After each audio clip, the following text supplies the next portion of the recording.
I'm Carney Porter. And I'm Sapphire Cervantes.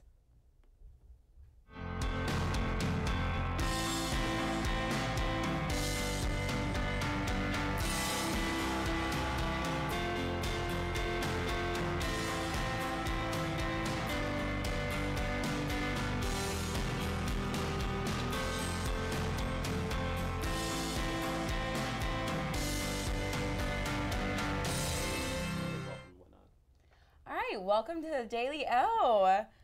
How are you doing today, Carney? I'm great. How are you? I'm pretty good. I mean, it was kind of cold. I know. All right, we're going to get this started. President Trump will deliver his second State of the Union address at 9 p.m. Eastern tonight. The speech was originally scheduled for last month, but was postponed because of the longest partial government shutdown in U.S. history over Trump's demand for funding a border wall at the southern border. With the threat of another government shutdown, the president is expected to address his concerns on immigration and border security, urging Congress that a wall is the right way to fix this problem. An Oklahoma State University professor found his passion of music at a very young age. Haley Carr has more on the story.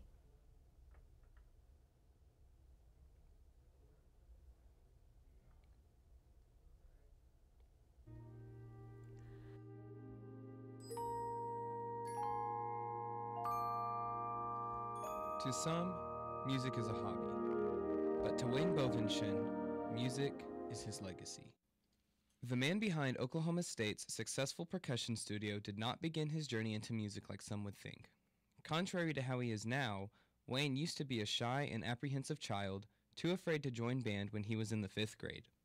I wasn't going to do it. I was a really, believe it or not, shy, quiet kid, and I didn't. I'd heard all these stories about high school band, and I just was like, I don't think I want to do that. And my parents, because I didn't have a lot of people that I hung out with, they said, we really want him to get involved. So I joined like 6 months late. After discovering his love for music, along with some careful consideration, Wayne decided to pursue a career in music education at Michigan State University. After receiving his master's degree, Wayne was offered a job at Oklahoma State University. This job here came open very late. I was lucky in the sense that Dr. Missel was here already. He was here the year before I got here. And he called Michigan State, being a graduate from there, and said, we've got this new job. It's just a one-year thing. Do you have anybody that might be interested? And I was the one lone graduating person with a master's degree. That was the beginning. And that was 32 years ago. Wayne's impact in the Oklahoma State Music Department is very apparent. From the work he puts in to the work his students put in for him, Wayne helps create an environment that is almost family-like in nature. Wayne is the best. He cares so much about all of us, and he's really we spend so much time through drumline and stuff, so he's like our second dad, pretty much. Mm-hmm. It's kind of hard to describe him. He's an adult, but at the same time, though, he has a sense of humor as a college student. He's a lot of fun to work with. He can relate really well with the students and stuff, and at the same time, it's very professional. Oh, I don't even look at myself. I know that a lot of teachers are considered artists. I'm a teacher. Whether I'm good at anything that I do playing-wise, that's up for somebody else to determine.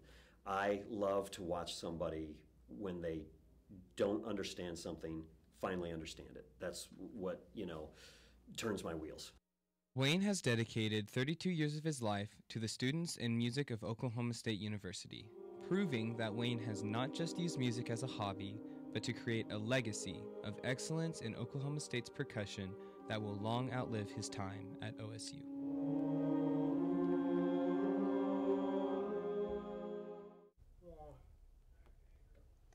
Oklahoma State University honored civil rights pioneer Nancy Randolph Davis with a statue in front of the School of Human Sciences.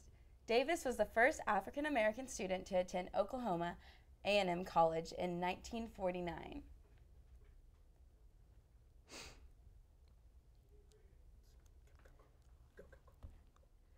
An Oklahoma State University professor found his passion of music at a very young age. Haley Carr has more on the story.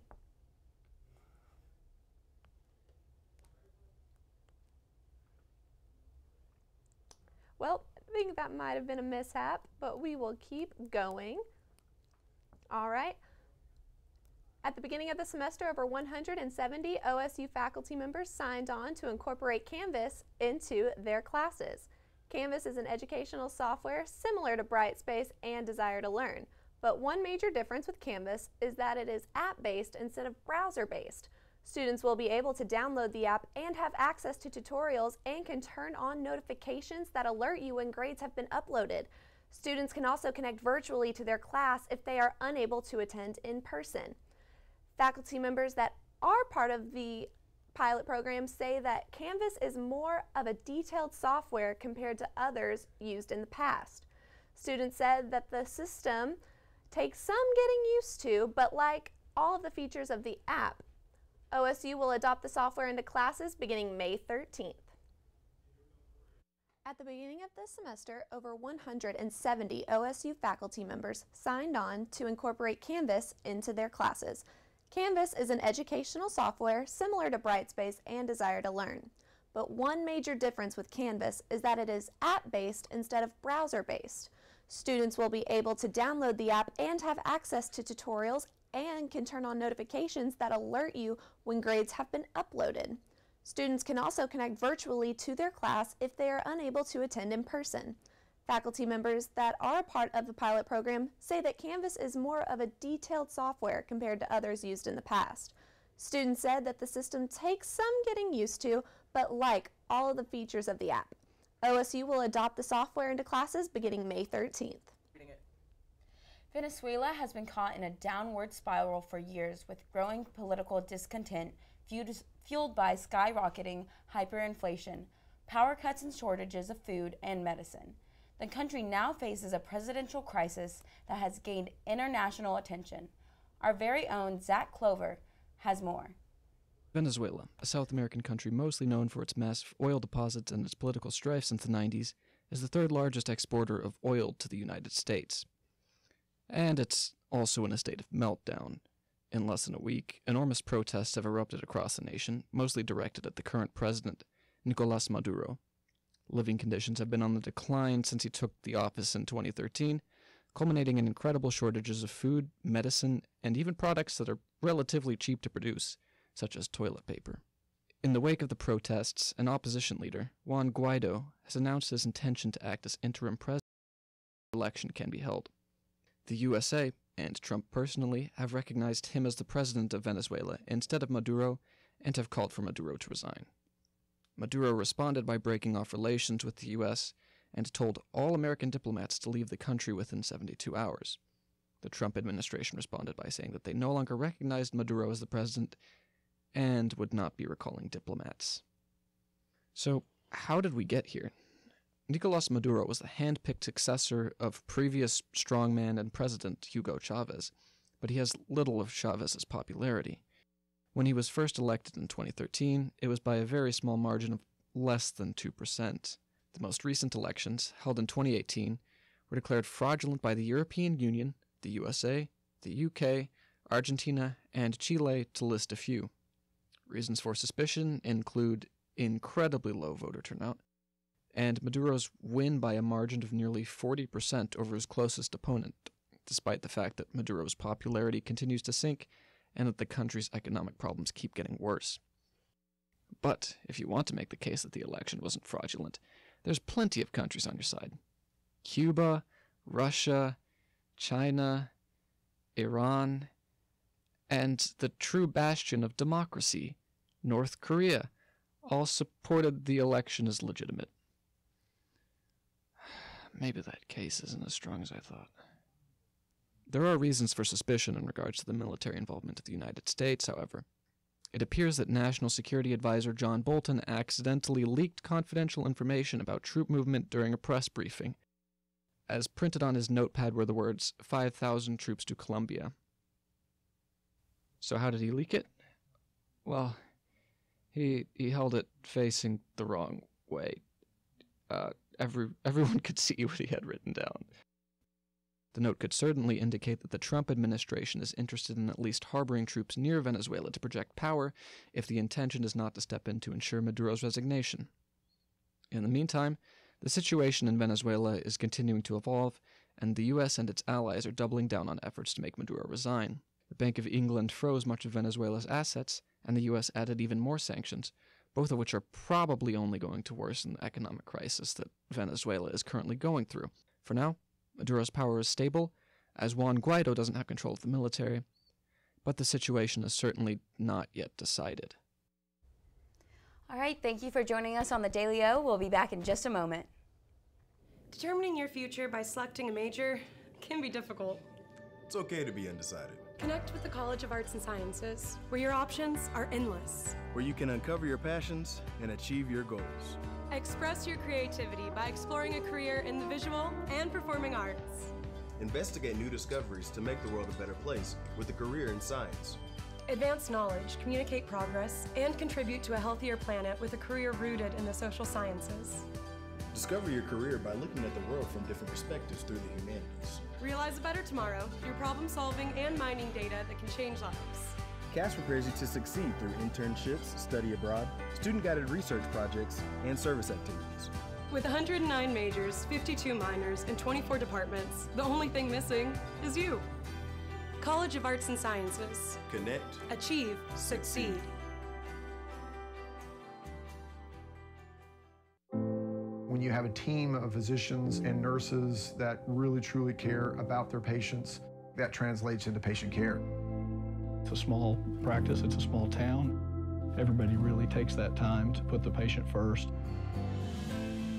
Everybody cares what's happening to me and that I'm making progress and I'm gaining my freedom back and my mobility back. This patient is saying thank you.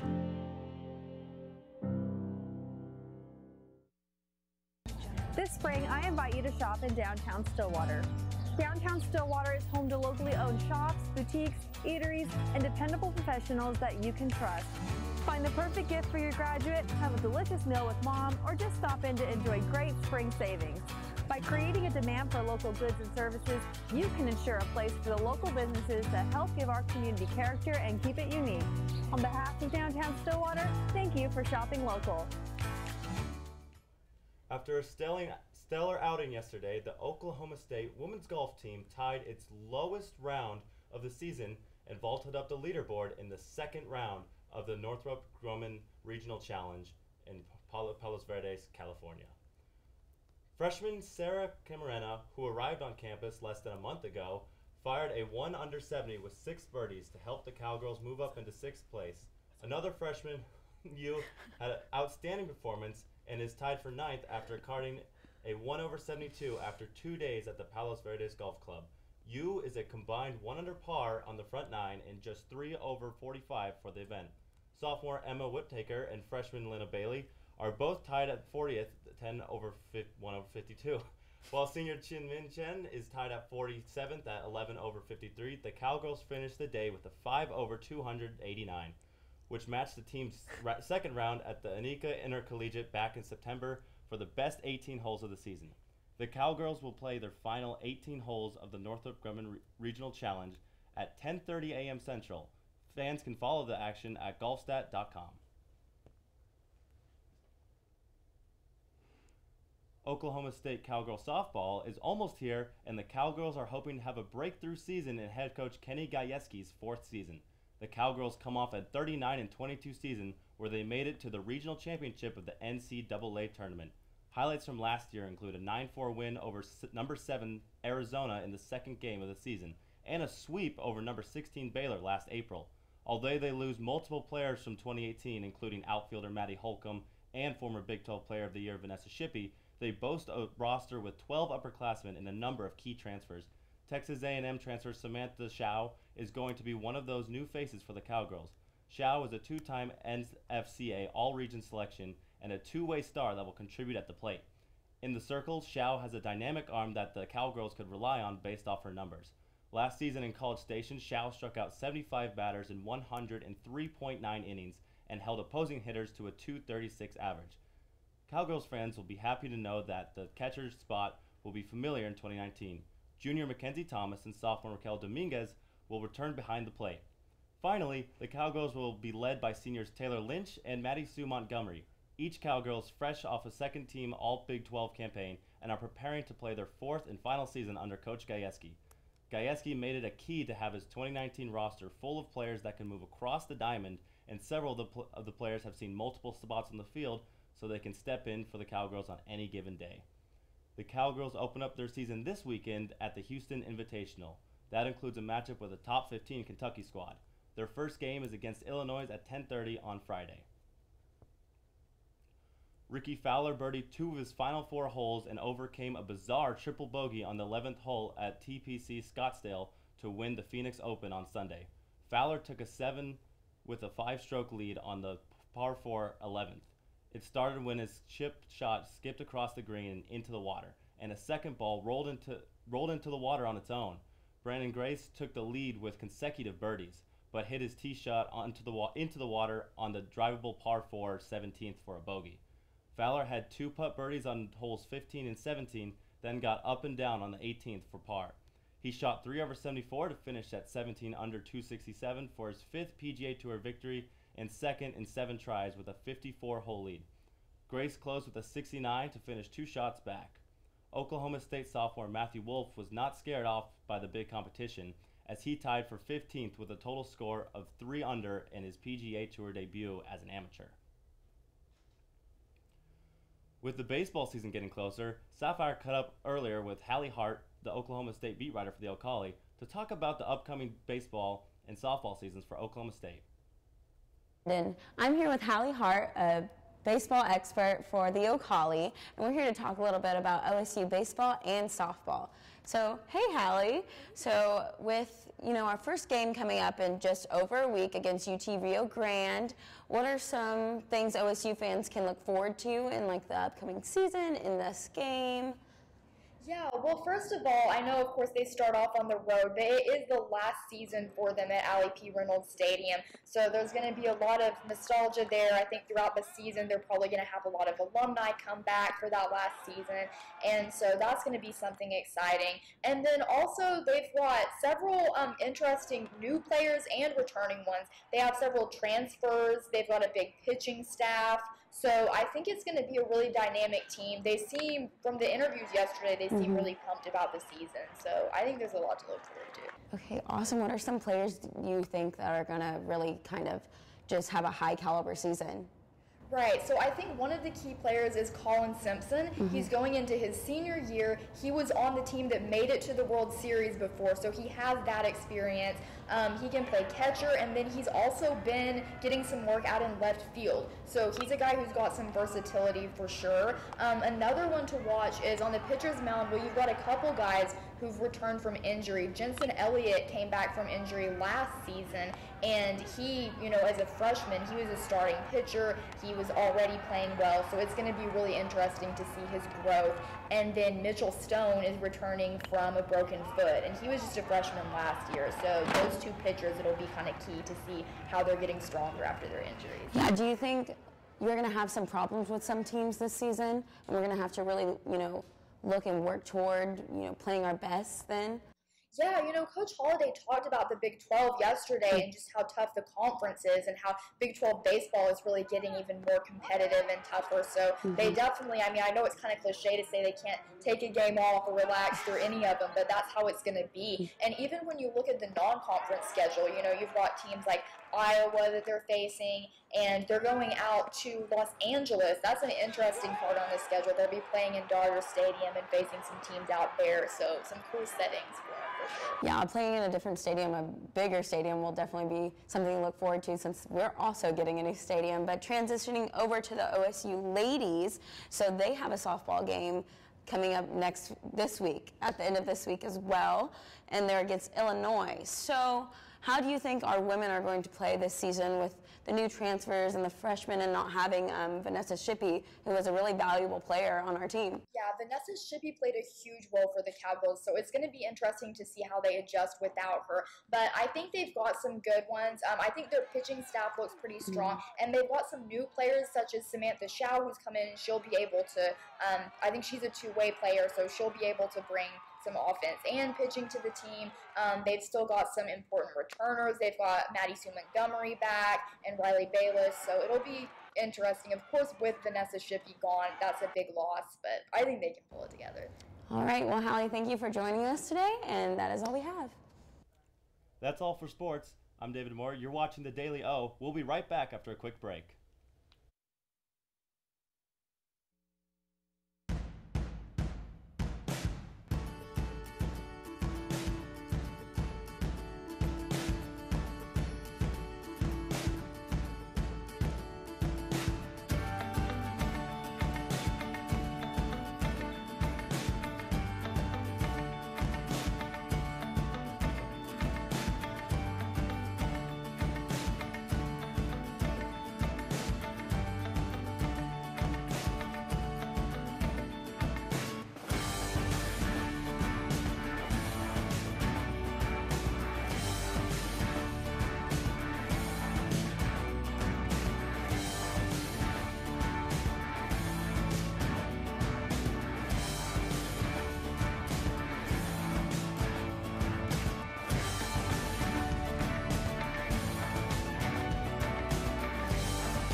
In my mind, I was never going to walk right again. Before we were through, we had walked 23 steps. And that was my first steps of freedom. This patient is saying thank you.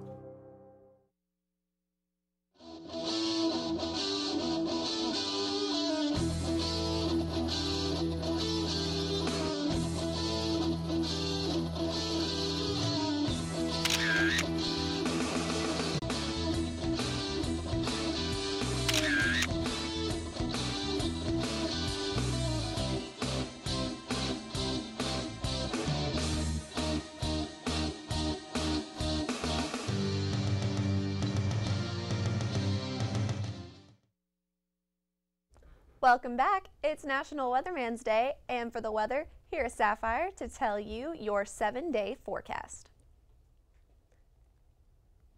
Today it will be foggy with periods of drizzle after midnight. There will be a low of 37 degrees and northeast winds at 5 to 10 miles per hour. Tomorrow it will be cloudy early on with partial sunshine to come late in the day.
Well, that about wraps it up for today. Thank you so much for tuning in. And just remember, we're on every day at 5 p.m. live. For the Daily O, I'm Carney Porter. And I'm Sapphire Cervantes. Thanks for tuning in. Determining your future by selecting a major can be difficult. It's okay to be undecided. Connect with the College of Arts and Sciences, where your options are endless. Where you can uncover your passions and achieve your goals. Express your creativity by exploring a career in the visual and performing arts. Investigate new discoveries to make the world a better place with a career in science. Advance knowledge, communicate progress, and contribute to a healthier planet with a career rooted in the social sciences. Discover your career by looking at the world from different perspectives through the humanities. Realize a better tomorrow through problem solving and mining data that can change lives. CAS prepares you to succeed through internships, study abroad, student-guided research projects, and service activities. With 109 majors, 52 minors, and 24 departments, the only thing missing is you. College of Arts and Sciences. Connect. Achieve.